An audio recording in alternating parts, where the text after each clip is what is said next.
why are people like ghost quitting? Like to me, what comes to mind when someone wants to ghost quit is because they might be afraid of confrontation, and Mhm. maybe like people's social skills, they're afraid to, tell people the truth or afraid to have hard Yeah, conversations with people nowadays.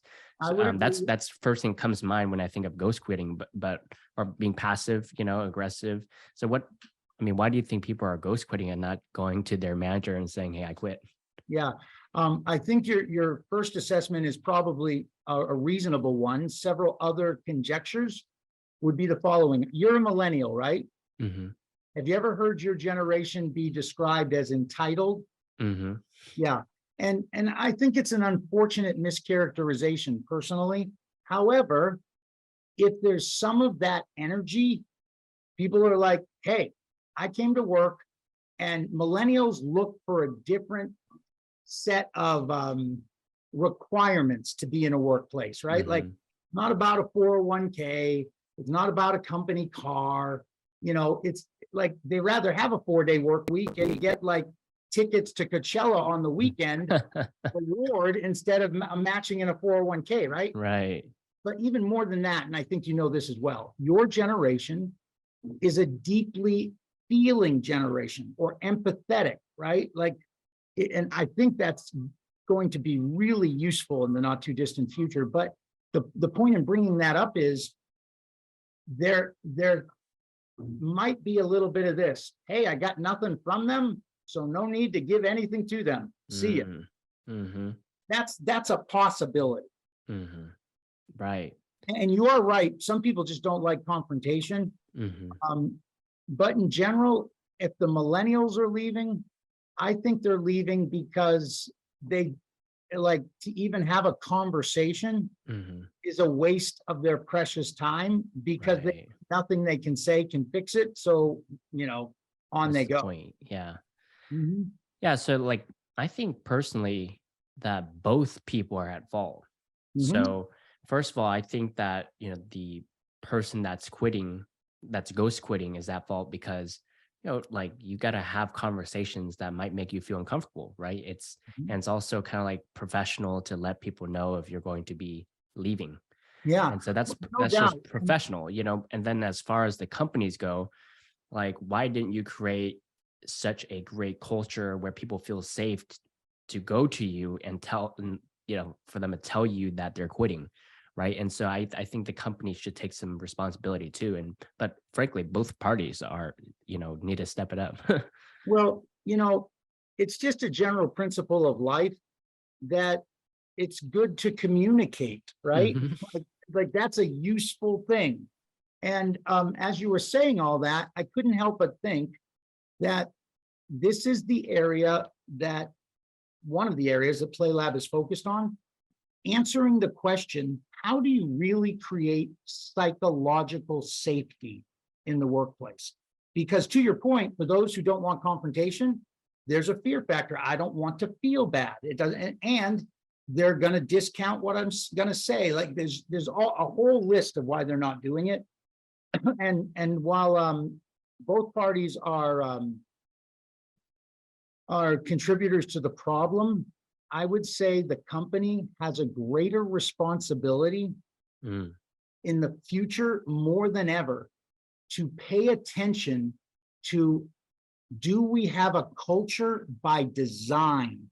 And do Hmm. we have things in place to measure stickiness, right? Like Hmm. retention. I Right. like the word sticky.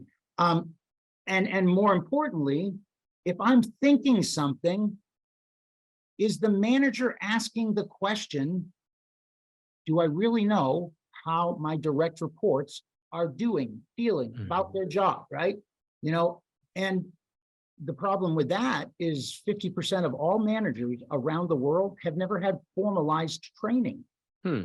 And now your big companies for sure, but if you Hmm. offset that by all the mom and pop businesses or small franchises, it's next man up, right? Like Hmm. when someone leaves, hey, that guy does a real good job and we need him now, right? And all of a sudden they're an assistant manager, right? Hmm.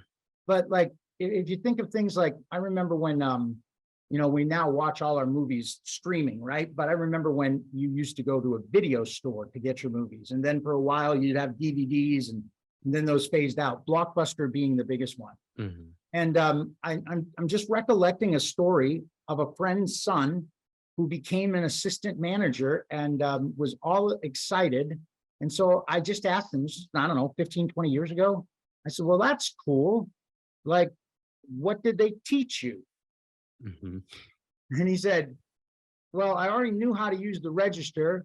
They told me how to open and close the store. They told me to be nice to the people who are on my shift. And these are very elementary things, right? Like Mhm. what about being able to ask your employee, how are you? And listening with an empathetic ear to hear, wow, he gave me the brush off, so maybe something's wrong, right? Mhm. He opened up, but then said, that's as far, like, most people don't know how to do that. And Mhm. large part because very few people are listening today. So many people Right. are talking. And what are they talking about? In large part in this country, the divisive nature of social issues, of political perspectives, of economic classes, right? Like Mhm. the poor are fighting for more, the rich are saying, I don't even know. That's another question, right? Like when a school teacher pays more taxes than a billionaire, I don't get it. But nonetheless, like they're fighting for their, I don't want to give you any more of my money, right? And the young guy, Mhm. the poor guy says, I don't have any money. And everybody's so busy talking and looking to be right. It's very difficult for people to listen in a Mhm. way that really seeks to understand. If I had a business today, well, I do, but if I had a business where I had managers, right? Like Mhm. um, I have 5 partners and we all perform at a very high level. But if I had a bunch of managers, the first thing I would teach them is how to listen. Mhm. Because we're doing Right. so many things. It's like, yeah, Fong, I got it. And then 10 minutes later, I'm like, what did Fong ask me? We Mhm. asked for 2 tomatoes at the store. And I come back and you say it's avocados. I don't know. Right. But this is a challenge for sure. Hey, thank you so much for watching this video. If you enjoyed the video, make sure you watch the full episode here. And if you're not subscribed yet, make sure you click on the subscribe button. I really appreciate you watching. I'll see you in the next video.